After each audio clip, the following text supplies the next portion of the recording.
Hello and welcome to another Demon 212 original N64 card review. Today I'm going to be taking a look at Star Wars Episode 1 Battle for Naboo.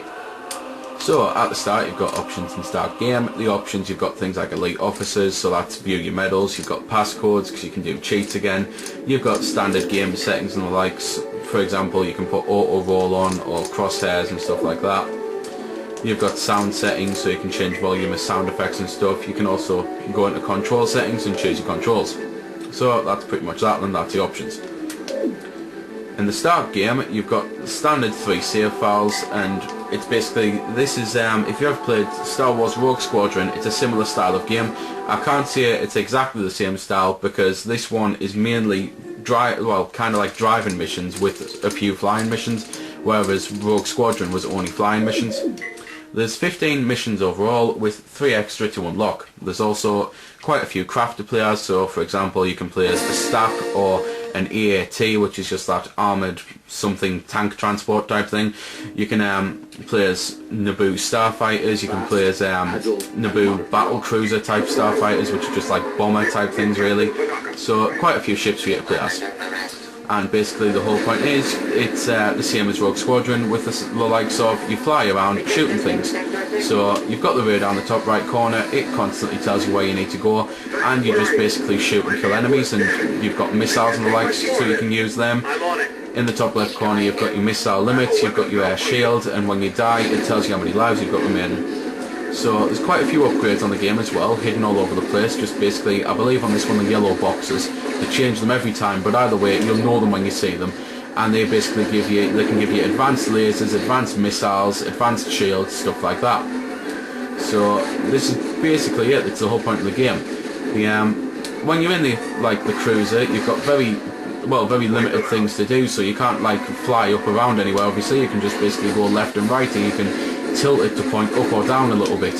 So seeing as these missions, while they are quite fun to play, they're pretty boring to describe. I'm just going to cut into one of the flying missions now. Help me out. I'll try and help her out. Permission to engage, Captain? Permission granted. Just make sure you cover those houseboats. So there we go, and this is one of the flying missions. I'm in what is called a Naboo police cruiser, and basically this is where the game opens up. These missions are basically Rogue Squadron missions because it is made by the same people. So if you do like Rogue Squadron games, then I definitely think you're going to like this one.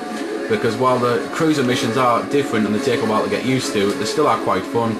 And as I say, there are a few flying missions to, test your reflexes out a bit. So it is something there that's quite a bit of fun and quite a large game as well.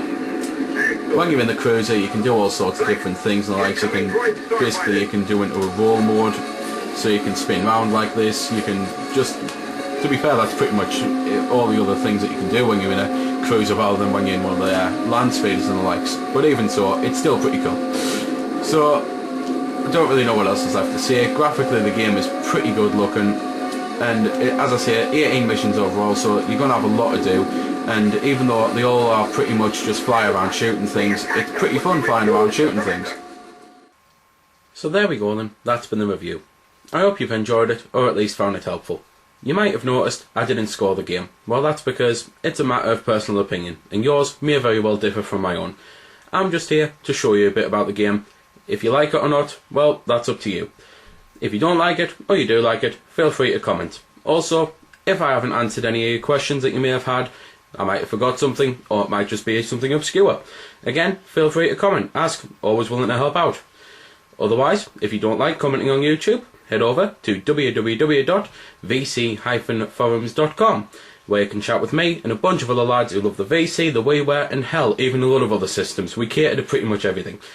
You can just go there, have a chat about a game, ask about some games, etc.